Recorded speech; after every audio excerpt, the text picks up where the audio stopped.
Hello, എല്ലാവർക്കും നമസ്കാരം.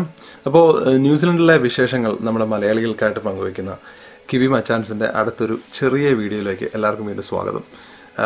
ഇവിടെ രാത്രി 12:30 ആയി എങ്കിലും ഈ വീഡിയോ തുടങ്ങി വെക്കാമെന്ന് വിചാരിച്ചു.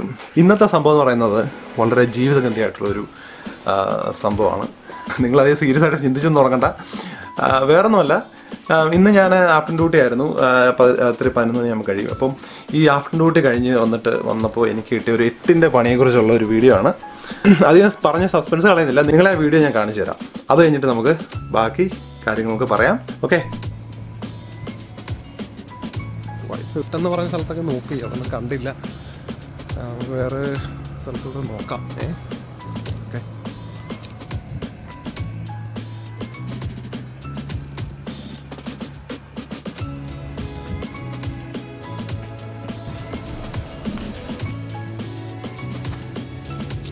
ഇവിടെ ഇല്ല. ഇവിടെയാണ്, ഈ കാർ പാർക്കിലാണ് പാർക്ക് ചെയ്തിരുന്നത്. ഇപ്പോൾ ഇവിടെ 2 വണ്ടികളുള്ളൂ. ഇവിടെ വണ്ടിയില്ല.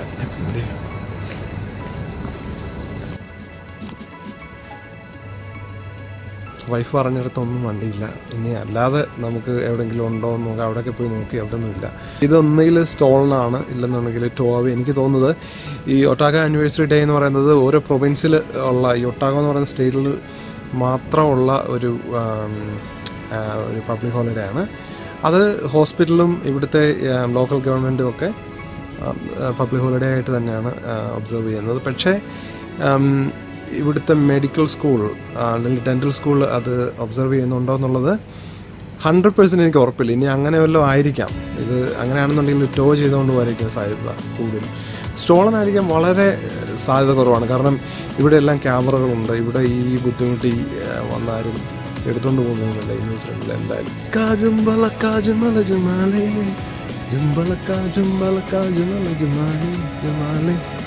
ഇനിയൊരു രക്ഷവുമില്ല. എൻ്റെ ഒരു പാട്ടും പാടി നമുക്ക് ഇവിടെ വെയിറ്റ് ചെയ്യാം. ഒരു ടാക്സി വരുന്നുണ്ട്. ഇപ്പോൾ ടാക്സി വിളിച്ചൊരു 10 മിനിറ്റിൽ വെയിറ്റ് ഉണ്ട്. വിചാരിച്ച പോലെ വണ്ടി ടോ ചെയ്തുകൊണ്ട് പോയിരിക്കുകയാണ്. ആരും എടുത്തോണ്ടൊന്നും പോയിട്ടൊന്നുമില്ല. അപ്പോൾ നമ്മൾ അവിടെ പോയിട്ട് കാശെന്ന് പറഞ്ഞു കഴിഞ്ഞാൽ $155 കൊടുത്ത് വണ്ടി എടുത്തുകൊണ്ട് വരണം. ഇപ്പോൾ അവിടെ വരെ പോകാനായിട്ട് വേറെ മാർഗമൊന്നുമില്ല. സൈക്കിളിൽ പോവാം.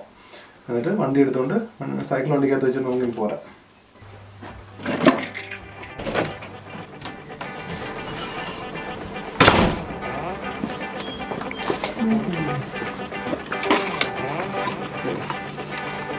ന്യൂസിലൻഡിൽ നമുക്ക് ഒരു സൈക്കിൾ ഓടിക്കണമെന്നുണ്ടെങ്കിൽ ഹെൽമെറ്റ് വെച്ചിട്ട് ഓടിക്കാൻ പറ്റുള്ളൂ. അതാണ് ഇവിടുത്തെ നിയമം.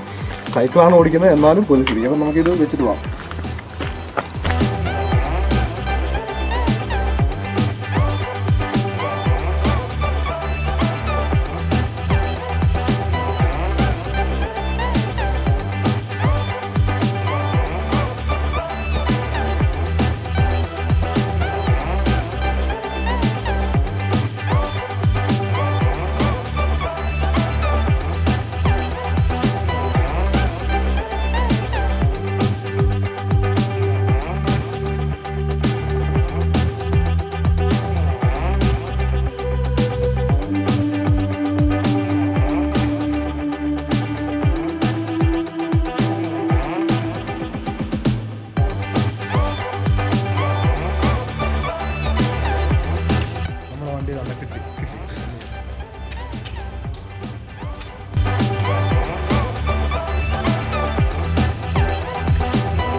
കാര്യം ഇവിടെ വളരെ രസമാണ്. വളരെ നൈസായിട്ട് ഒരു $155, നാട്ടിലൊരു $7500 രൂപയുടെ ബില്ല് കിട്ടിയിട്ടുണ്ട്. പക്ഷെ വളരെ നല്ല മനുഷ്യരാട്ടോ. പക്ഷെ നിയമം എന്ന് പറയുന്നത് ഇവിടെ വളരെ നിയമമാണ്, വളരെ ഫേമാണ് ഇവിടെ നിയമം. യാതൊരു വിട്ടുവീഴ്ചയൊന്നുമില്ല. പക്ഷെ വളരെ സൗമ്യമായിട്ട് വളരെ സ്നേഹത്തോടെ ഒക്കെ പെരുമാറുള്ളൂ. അപ്പം നമുക്ക് ഇവിടെ വണ്ടി എടുക്കാം.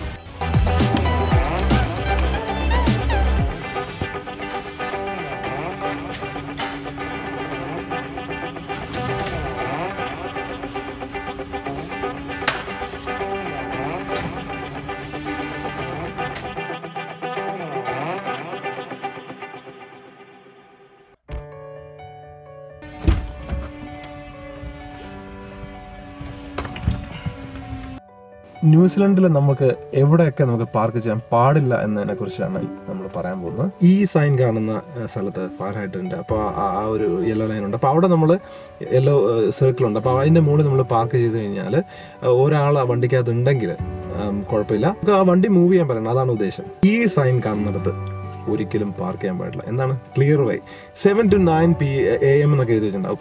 അപ്പോൾ ആ സ്ഥലത്ത് നമ്മൾ പാർക്ക് ചെയ്തിട്ടുണ്ടെങ്കിൽ ഉറപ്പായിട്ടും ടോ ചെയ്യേണ്ടി പോകും. കാരണം 7 മണി മുതൽ 9 മണി വരെ എന്ന് പറയുന്നത് ഏറ്റവും തിരക്കുള്ള സമയമാണല്ലോ. എല്ലായിടത്തും ലോകത്തെല്ലായിടത്തും തന്നെ തിരക്കുള്ള സമയം. ഈ സമയത്ത് സിറ്റിയിലെ പല ഭാഗങ്ങളിലും അങ്ങനെ എഴുതി വെച്ചു, അവിടെ ക്ലിയർ വേ വെച്ചിട്ടുണ്ട്. അതിനുശേഷം നമുക്ക് പേ ആൻഡ് പാർക്ക്, നമുക്ക് പൈസ കൊടുത്ത് പാർക്ക് ചെയ്യുന്ന സ്ഥലങ്ങളാണ്. പിന്നെ ഈ സിമ്പിൾ കണ്ടു കഴിയുന്നിടത്ത് അടുത്ത 4 കിലോമീറ്റർ ദൂരത്തേക്ക് പാർക്ക് ചെയ്യാൻ പാടില്ലെന്നാണ്. സൈഡിൽ പാർക്ക് ചെയ്യാൻ പാടില്ലാത്തതാണ്.